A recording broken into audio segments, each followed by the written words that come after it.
Good morning, and welcome to this week's episode of Ask Dr. Murphy. I hope everyone is doing well today.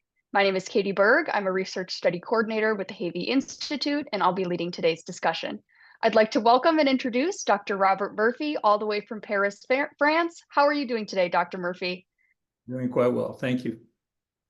Dr. Murphy is the executive director of the Havey Institute for Global Health and the John Philip Fair Professor of Infectious Diseases here at Northwestern's Feinberg School of Medicine. He answers your COVID, infectious disease, and public health questions each week here on the Havey Institute for Global Health's Facebook page. Today, Dr. Murphy will be addressing the latest headlines and our lone US COVID statistic through today, June 5th. We invite you to submit any questions you have down below via Facebook at NU Institute for Global Health or by email at globalhealthinstitute@northwestern.edu. Starting with our abbreviated COVID statistic, average COVID deaths per day were 32. In the same week in 2023, we saw 108. Dr. Murphy, your reaction to that number? Well, certainly better than last year, but we're still kind of bouncing around in the 20 to 30 range, the way these things are getting reported. So, it's not going away. And the fear really is, because it's not going away, are we going to have another summer blip? There's a lot of discussion about that. We won't know, but that's why we have to follow what's going on. There's some evidence that maybe that is happening, but we'll see. Since we're not really counting cases anymore, it's going to come from small reports from health departments. Mm-hmm. Now, something we are counting cases on that has been very big in the news for the past several months is the avian flu. There was news just recently that there was a third human case related to bovine or cattle transmission here in the US. Can you tell us about that situation? Yeah, this is another dairy farm worker in Michigan. So Michigan now has 2 cases who got it, presented with cough and sore throat and watering eyes, which was a little different from the first 2, which presented more with just conjunctivitis, which is kind of an unusual presentation for the flu. But still, there's a dairy farm worker. No evidence of human transmission. There are 100,000 to 150,000 dairy farm workers, so that number of people are at risk. But if you look at the number of people that have been tested, so there's 100 to 150,000 people out there at risk. The CDC has tested more than 40, and further monitored another 350. I mean, that's pathetic. But anyway, it's a start. But the good news is for everyone, I mean, we know avian flu H5N1 is, it's a scary one because it has been reported in the past to have a high mortality rate. None of the humans have died from it. The birds do really bad, but and it hasn't been able to it hasn't mutated to where the human-human transmission can occur, but it's being watched very closely. The CDC Deputy Director, Nirav Shah, who's a colleague of ours, used to work at Northwestern, is one of the people tracking this. And, it raises the odds of possible spread, but it is not spreading yet, human to human. So we'll look forward to more of Dr. Shah's work. He's an incredible guy. Absolutely. And speaking of mutations, one of the newer COVID variants, JN.1, that has become, quite widespread here in the United States, is causing some trouble for the previous COVID vaccine. Can you tell us about those clinical findings? Yeah, no, this is should be no surprise to anybody. This thing is mutating. It changes. And it escapes the protection of all the antibodies that everybody has already. So this should come as absolutely no surprise. This is why we have to change the vaccine periodically. This is the same thing with the flu. We change the vaccine every year because the same thing will happen. Last year's vaccine is not going to work for this year.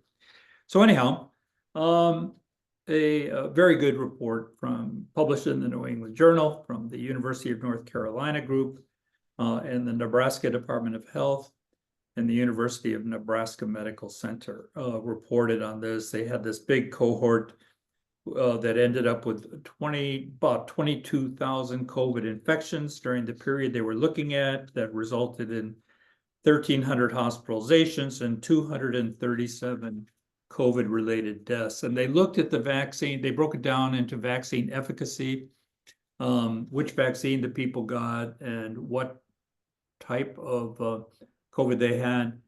And they found that with this JN1 that the effectiveness against the infection was at the best 52% after 4 weeks, and that decreased already to 33% after 10 weeks and 20% after 20 weeks.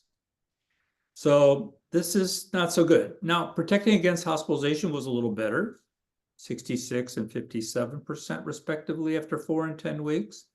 No impact on death, which is really great. So, you know, but so the markers we have to show efficacy have changed. You know, it does not prevent infection, but it prevents serious disease. And that's just something we're gonna have to live with. Remember, this is a much more lethal disease, potentially lethal disease than flu. All right, let's use that as in the background. So anyhow, we will most likely be changing the vaccine. The CDC is meeting soon to actually determine what the structure of the vaccine will be in September. And the companies will then follow the CDC guidance and design the vaccines to their liking and against these newer variants that are coming up. Mhm. And on the topic of vaccines, there was a very, very interesting study published very recently about a century-old vaccine typically used for treating tuberculosis very well, that had some unintended great effects for a certain group of people. Can you tell us about these findings? Yeah, so this is a group that's studying BCG vaccine. It's 100 years old. It's very effective in high TB endemic areas, preventing serious TB disease, especially in children, and has been known for a century that it's effective for that. Now, then we back up to what about COVID? Well, we know that people with type 1 diabetics, that's what they used to call juvenile diabetics, you know, young people, they have really not making any insulin. It's not like adult diabetes or type 2, which is often associated with being overweight. So these type 1 diabetics do very poorly with infections in general. And it's been known that the vaccine doesn't work very well. The COVID vaccine doesn't. The current vaccines don't work very well. So they did a little study in these patients. They studied 141 people. And they got multiple doses of this BCG. They had a placebo group, so it's a placebo-controlled study. Those are really the strongest kind of studies. So, you know, one group is getting nothing and one, they're getting something, but it has nothing to, it's not a vaccine. They followed them and they found that the BCG efficacy for COVID was 92%. That's better than the current vaccines in people who are have good immune systems. And they found that they had less viral, bacterial, and fungal infections as well. Now, this remember, this is not the general population. This is in this really tough group to immunize, type 1 diabetes. So it's not, this does not translate to everyone. So don't go run out and get a BCG vaccine. I mean, somebody I'm sure is going to do some studies, but the problem with that is that, you know, if you don't have an underlying immunocompromised condition, you know, your immune system will probably do just what the BCG vaccine is, because we haven't been given BCG vaccine in the United States, you know, in a long time, because we don't have enough TB. It was always focused on TB. But now they're focusing it on these other immunocompromised patients, and maybe other groups of immunocompromised patients may get the same benefit. It's really a fascinating little study. Absolutely. And we will try to follow up and find any other follow-up studies on this topic and keep you all apprised. It's very, very I'm sure you'll hear interesting. more about this because it's an old vaccine. It's out there. It's very inexpensive. Yes. And they say you can't teach an old dog new tricks, but here we go. We Yes, got it. yes, you can. And on a different note, unfortunately, a sadder note, we're bringing it back to dengue fever. Mosquito-borne viruses have been, you know, really accelerating due to, the climate Yeah, and all of the rain. this dengue story is just not going away. So last year, there were 4.6 million global cases, many in the Caribbean and Latin America. This year, it's over 7 million, at least 7.6 million cases, resulting in 3,000 deaths. That's a lot. And that was 23% higher than the year before. And dengue comes in these waves that are about 4 years apart, but now they're just like let's just say the waves are getting worse. And dengue is a tough. If you get dengue, it's a very tough disease. Some of my patients have gone to the Caribbean and gotten dengue where they're down there. They got sick. They get very sick.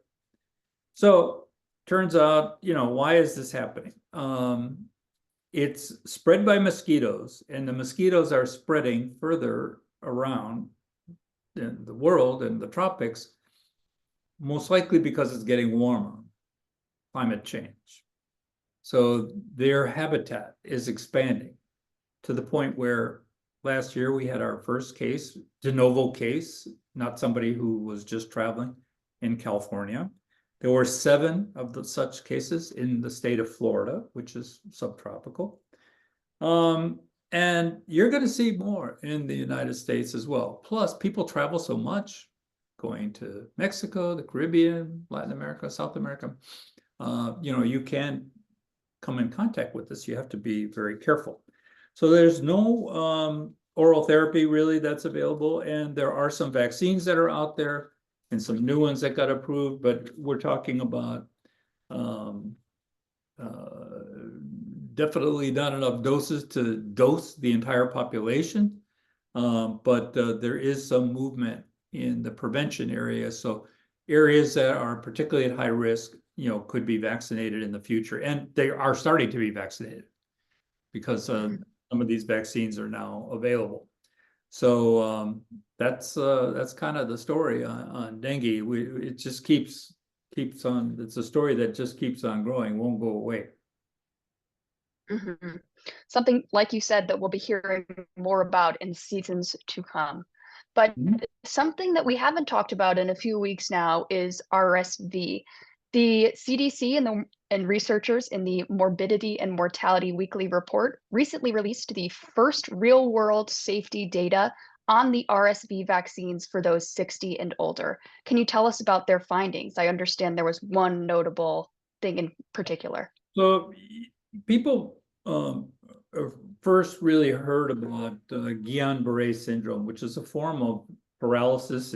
It usually is not complete, and it usually gets better with time, but some people have long-term consequences. It happens in the population.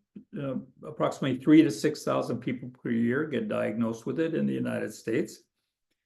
It commonly is associated with having some viral infection before. So we know can be, not all the time, but can be some kind of link. And then with the vaccines, years ago, and I think in the 70s, the swine flu vaccine came out, and that was associated with a lot of Guillain-Barré. And now they have, the RSV vaccine has come out, and there's 2 different types of them. One of them had reported. This is a volunteer reporting system, so this is not really a study. It's and reports are good, but it's not really a cross-sectional study. So 1.5 cases per million doses administered in one, and 5 cases per million in the other. And so that's a little bit high. Now, would those people have gotten Guillain-Barré if they had gotten RSV? It's possible. So it's just enough to be of some concern. If somebody who's had that vaccine all of a sudden gets some neurologic symptoms, they need to be aware of that and bring it to the attention of their physicians. And the physicians need to learn this too, that after the RSV vaccine, or actually after almost any vaccine, they have to always keep in mind, in the back of the mind, that one of the things could be this Guillain-Barré. Fortunately, most people with Guillain-Barré recover on their own.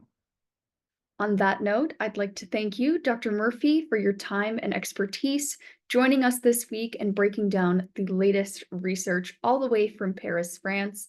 And of course, thank you to our viewers for coming back this week. We hope to see you next week. And of course, if you have any questions, please feel free to leave them down in the comment section below or at any of our social media linked in the description. Have an excellent weekend.